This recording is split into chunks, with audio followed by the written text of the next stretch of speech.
Hey everyone, I'm back and welcome back to my sewing room. I haven't talked about my cross stitch for a couple of weeks, so I wanted to bring you up to date.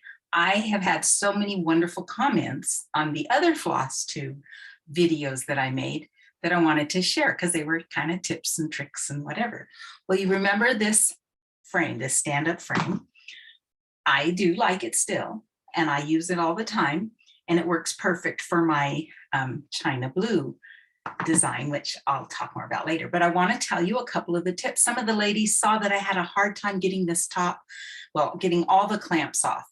So I had so many kind suggestions, and I'm going to share a couple of them with you in case you have a frame with clamps that are hard for you to get off. I'm not very strong in my hands and my neck, because of past issues, but I really appreciated these tips. One lady found me on Instagram and came and gave me a message with a little video of how she does it.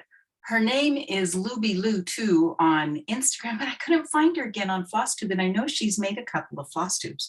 But anyway, if I find her, I will link to her. I'm trying to take some of the things off of here that might cause a problem. I have a lineup here of things I want to talk about.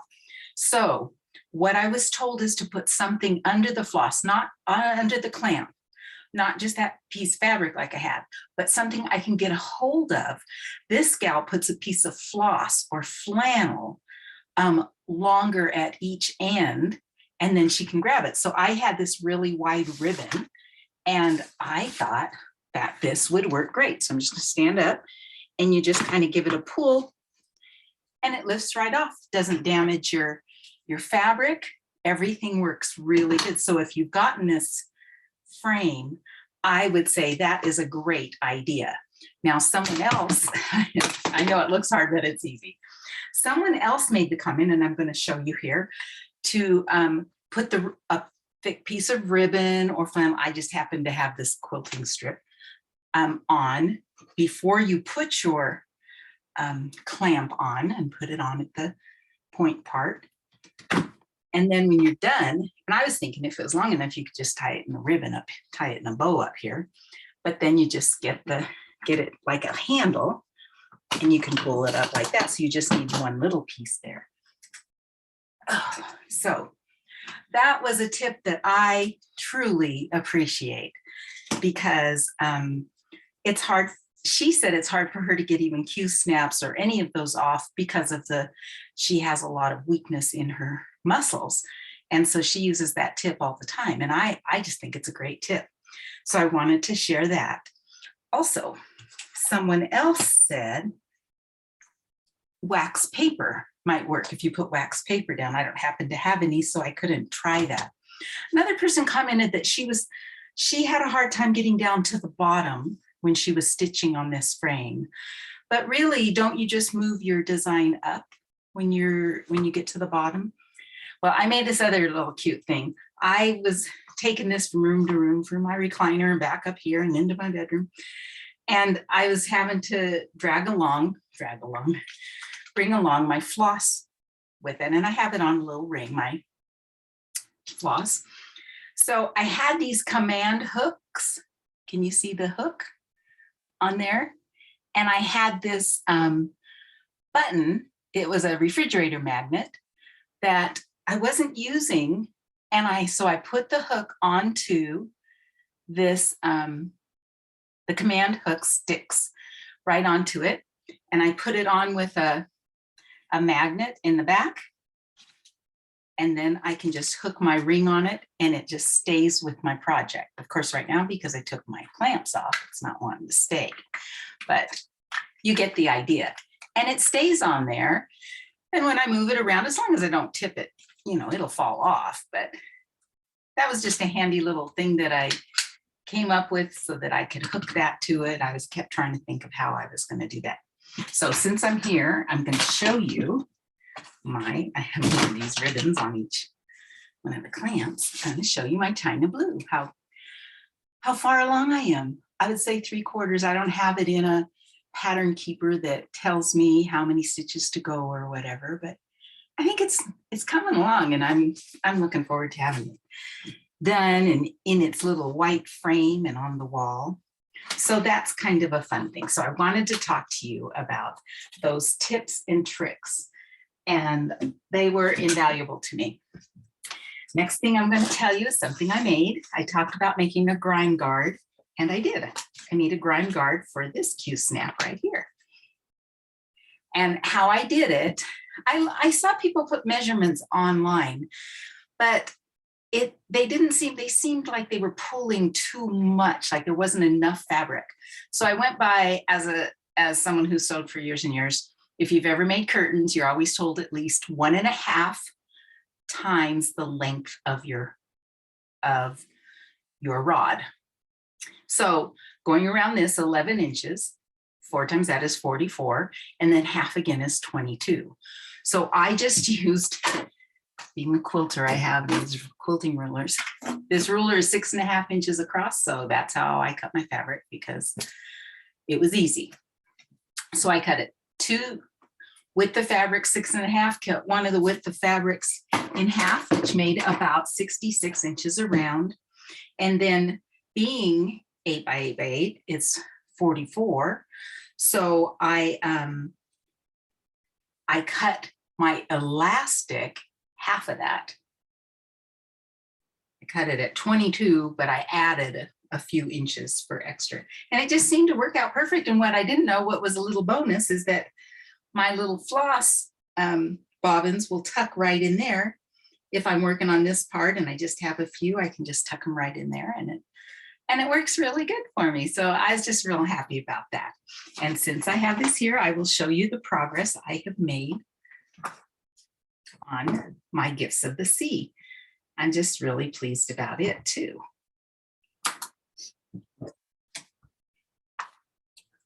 Here's my floss. So I have these little protective strips in here, and I'll just pull on them. And I have these cute little things. Aren't these little thread huggers neat for keeping your fabric in control?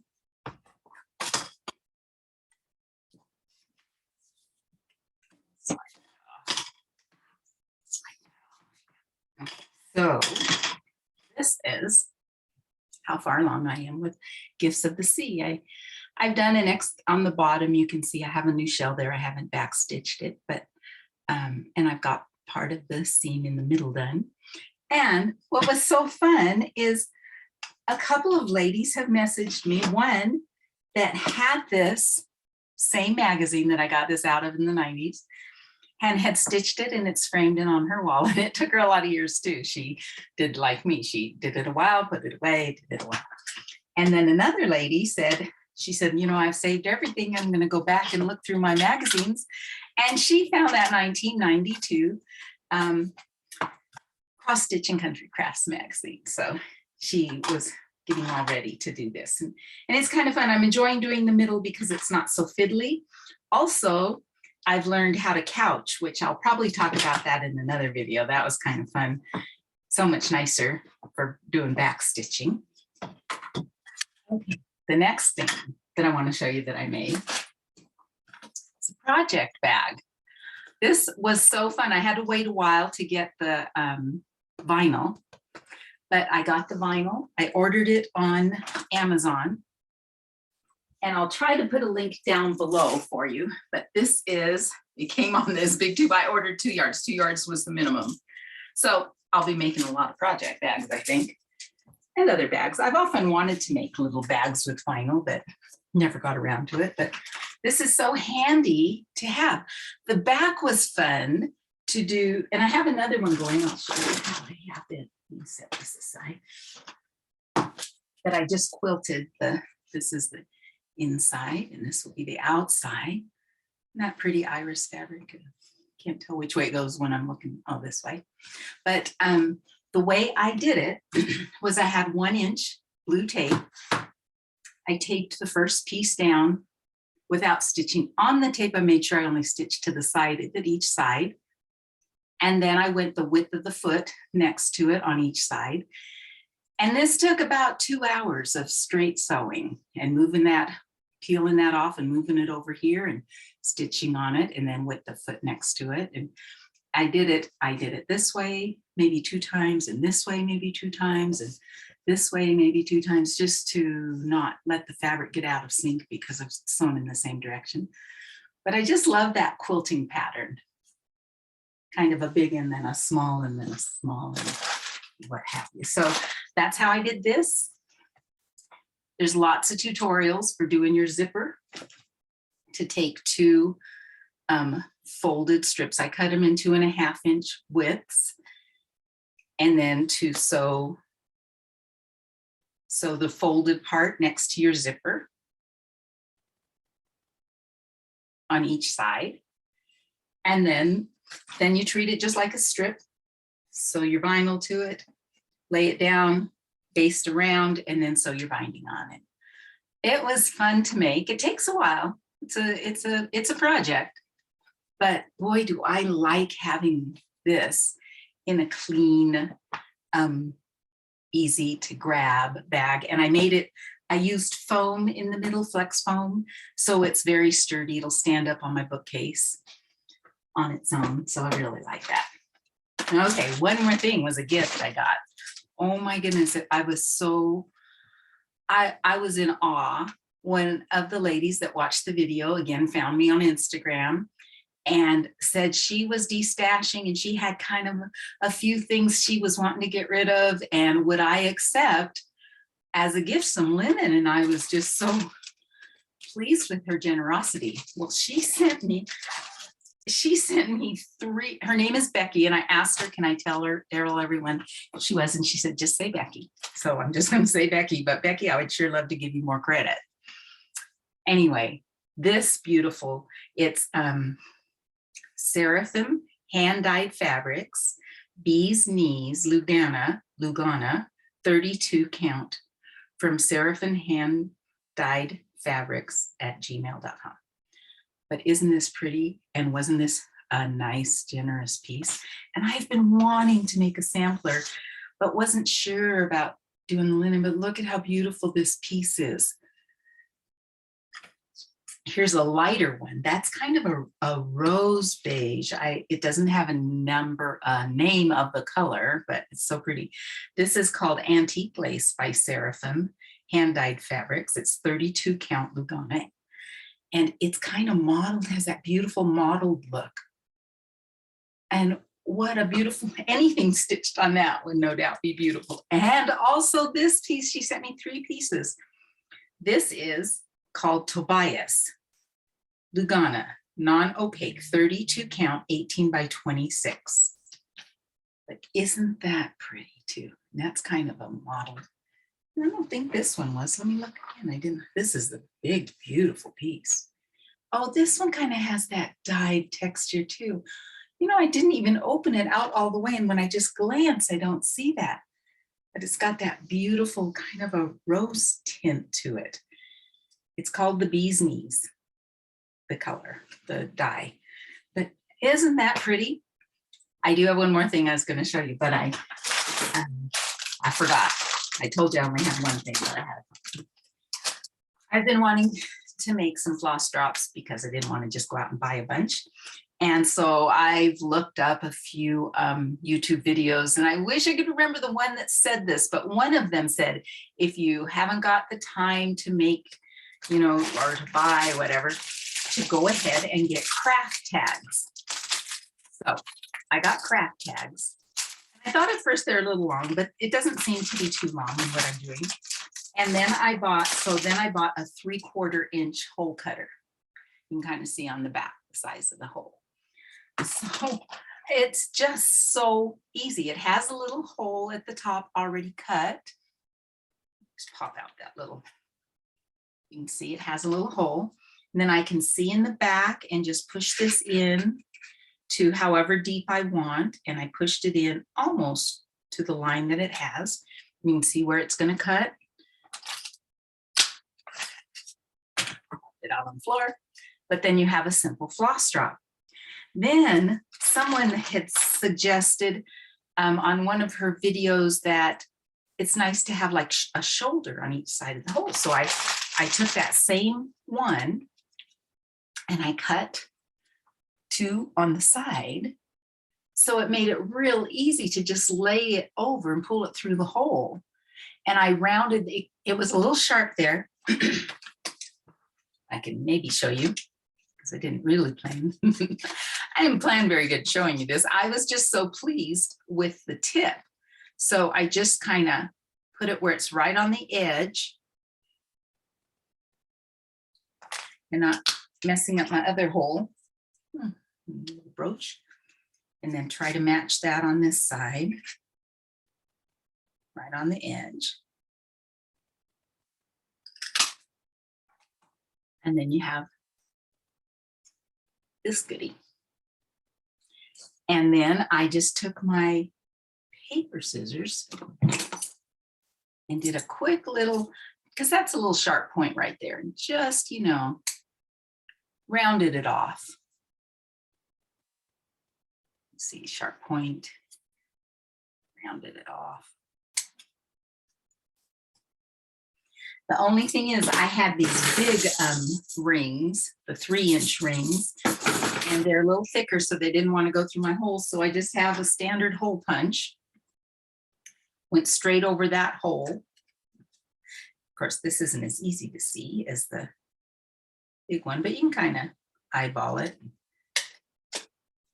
So there you go. Now I have a floss drop with a shoulder. Take this out. So then you can lay, I cut these, I divided it in, I want to say 6 feet. They're about 37 inches each. So then I have my strip all cut. You lay it over that, you do a little twist and pull it up through the hole. And it stays on there. Even when I use my needle and I pull up my thread out a little bit, just holding on to this and pulling that up, works really good. I just put a funky little tag on, circle tag on there, and wrote my number. But then I'm having fun, so I bought these cute ones. They're various colors. So, but I thought maybe it was just a little bit, it's not quite as sturdy as this one. And now that I feel it, it would have probably been, it's probably okay, the same.